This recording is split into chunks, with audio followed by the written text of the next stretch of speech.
Hello, my name's Lesley Atherton and this is my short story called Lost Text. Adam's seventh text to Lauren arrived with the usual resultant electronic fanfare and startled her in the quiet of the park. Damn it, she thought she'd switched off notification sounds after her last text, but apparently she'd just turned up the volume instead. God, that one was really, really loud. It was just as well that Lauren was alone. She looked around to check that Oliver wasn't in sight. He wasn't, so she was free to check the message. "Are you okay? I'm worried about you," it read.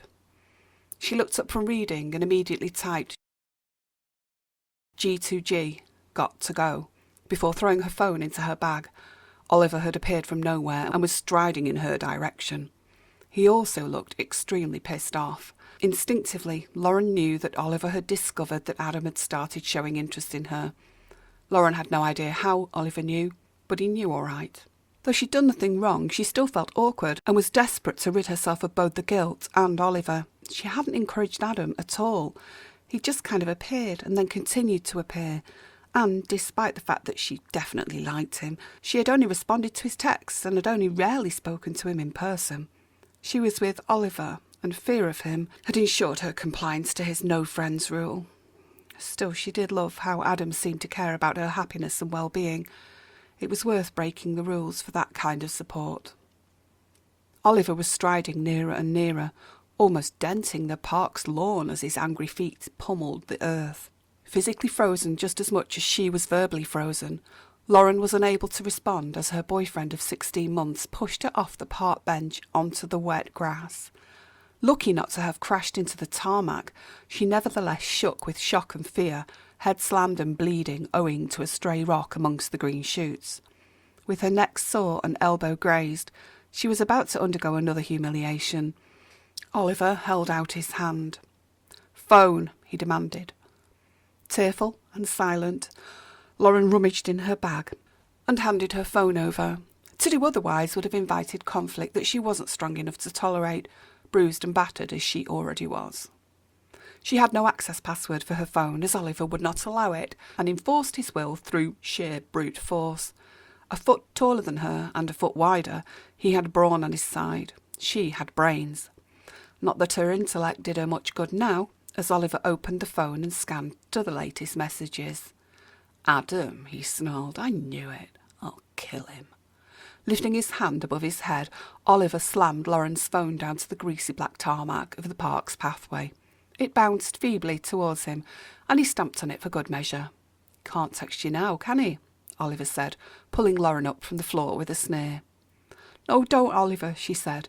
Her already high-pitched voice changed now to something more akin to a squeak. Scared she clearly was, but the fear she felt for herself was nothing to the fear she felt for Adam. Sure, he was an idiot doing what he'd done, but she had to admire his bravery as well as his loyalty and protectiveness. She feared also that after what Oliver was about to do, she would lose Adam's protection and care. And she'd lost her phone too. Her mum would kill her if Oliver didn't do the job first. "You," said Oliver. "Don't." It was a not too veiled warning. It was a telling that life would not be worth living if she got things wrong yet again. After contemptuously kicking her phone back towards her, Oliver strode off, head like an ancient turtle's atop his overly muscled body. She shivered and turned her face away, and standing not more than 20 steps in the opposite direction to Oliver the abuser, Oliver the bully, and Oliver the coward, was Adam. Adam the persistent, Adam the sweet, and Adam the bloody suicidal. Had Oliver noticed? Lauren didn't think so, but Oliver was Oliver. He had hidden resources. She looked down, pretending not to have seen Adam, and found herself staring at her wrecked little phone. It still retained its shape, but was boot-crushed and pathetic. More out of habit than any expectations, she picked it up and pressed the on button. Of course it wasn't going to work. How could it, now the screen and case and innards were so badly smashed? But still she stared at it, as if it might give her the answers and escape she sought. And this wasn't as much of a crazy hope as it sounded, because, as she stared at the phone, it appeared that this crumpled mass of broken glass, plastic, metal and circuitry was coming back to life. It wasn't the life she'd come to expect from the phone she'd spent hours of each day checking, social media, websites, blogs and YouTube videos, Her life, like most of her peers, revolved around a 7 by 14 centimetres personal computer. No, it definitely didn't act like her phone. There was light, but the cracked screen wasn't the source of it. It was as if the phone had acquired an energy glow all of its own. It came from behind, underneath, above, alongside too, that glow with its pink and red light. Well, that was different. As Lauren stared and allowed herself to absorb the colours and the oddness of the light, hovering over what used to be the screen, came the message, "Welcome to the rest of your life."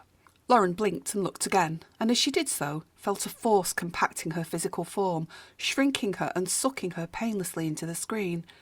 She might have lost her friend Adam, her dignity and her old phone that day, but whatever it was she seemed to be gaining in their place was kind of weird and more than likely worth having.